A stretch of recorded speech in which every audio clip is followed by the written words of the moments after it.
Hello guys, welcome to another video. In this video, I want to help and guide you on how to download Fortnite on PC or laptop in easy way. So make sure to watch this video until the very end so we can't miss any steps. Now let's jump into the video. The first thing we need to do is open your web browser and you want to go on a private window right here and simply search on Fortnite and hit enter. And you should see this link right here, epicgames.com. And then Fortnite Play for free. Now click and you will go to the official site on Fortnite by Epic Games.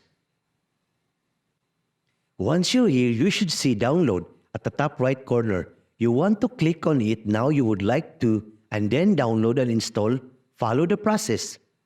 And as you can see, it's installing. So right now, it's downloading the update. So once all of it is done, now here in my desktop, open your Epic Launcher app.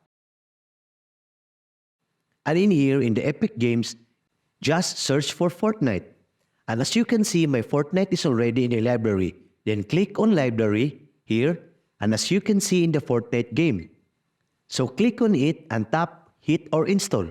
And it should not take long to install it.